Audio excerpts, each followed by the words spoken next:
తెలంగాణ రాష్ట్ర ప్రభుత్వ ఉద్యోగులకు ఒకేసారి 2 పెండింగ్ డిఏలు అయితే విడుదల. తెలంగాణ ప్రభుత్వ ఉద్యోగుల అంశాలపై ఫోకస్ అయితే పెట్టిందండి.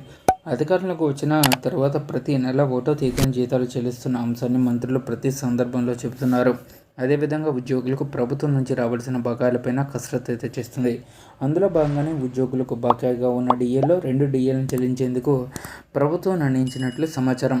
ఈ మేరకు సీఎం రేవంత్ రెడ్డి ఆర్థిక శాఖ అధికారులను ఆదేశించారు. డిఏల చెల్లింపు ప్రభుత్వ ఉద్యోగులకు, పెన్షనర్లకు పెండింగ్లో ఉన్నటువంటి 4 డిఏలు రెండింటిని మంజూరు చేయాలని తెలంగాణ ప్రభుత్వం నిర్ణయించింది. ఈ చెల్లింపుల వివరాలను ఇవ్వాలని సీఎం రేవంత్ అధికారులకు ఆదేశించినట్లు ఉద్యోగ సంఘాల సమాచారం. ప్రభుత్వ ఉద్యోగులు, పెన్షనర్లకు ప్రతి 6 నెలలకి ఒకసారి డిఏ చెల్లించాల్సి ఉంటుంది. కానీ బీఆర్ఎస్ హయాంలో 3 డిఏలు, కాంగ్రెస్ అధికారం చేపట్టాక 1 డిఏ పెండింగ్లో ఉంది. 4 డిఏల్లో 2టిని చెల్లించాలని తెలంగాణ ప్రభుత్వం నిర్ణయించినట్లు తెలుస్తుంది. తమ ప్రభుత్వం గతంలో కంటే భిన్నంగా ఉద్యోగుల పక్షాన్ని నిలుస్తుందని ముఖ్యమంత్రి రేవంత్ ఇప్పటికే స్పష్టం చేశారు. గత ప్రభుత్వ హయాంలో ఉద్యోగులకు జీతాలు ఆలస్యంగా ఇచ్చేవారని, తమ అధికారంలోకి వచ్చిన తర్వాత ప్రతి నెల కూడా 1వ తేదీన జీతాలు చెల్లిస్తున్న అంశాన్ని గుర్తు చేశారు. రాష్ట్రంలో సంక్షేమ పథకాల అమలుపైన ఇప్పటి వరకు ఫోకస్ చేసిన తెలంగాణ ప్రభుత్వం ఇప్పుడు ఉద్యోగులకు పెండింగ్ బకాయిలపై అంశంపై కూడా ఆరా తీశారు.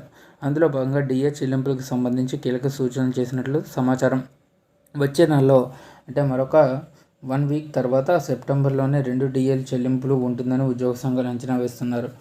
వినాయక చవితిని పురస్కరించుకుని డిఏలు విడుదల చేసే అవకాశాలు లేకపోలేదు. దసరాలోగా ఈ చెల్లింపులు జరిగేలా ప్రభుత్వం ఆర్థికంగా ప్రణాళికలు సిద్ధం చేసినట్లు తెలుస్తుంది. సెప్టెంబర్ నెలాఖరులోగా 2 డిఏలను విడుదల చేసేందుకు నిధులు సమీకరించాలని సీఎం రేవంత్ రెడ్డి ఆర్థిక శాఖను ఆదేశించినట్లు ప్రభుత్వ వర్గాలు తెలిపాయి.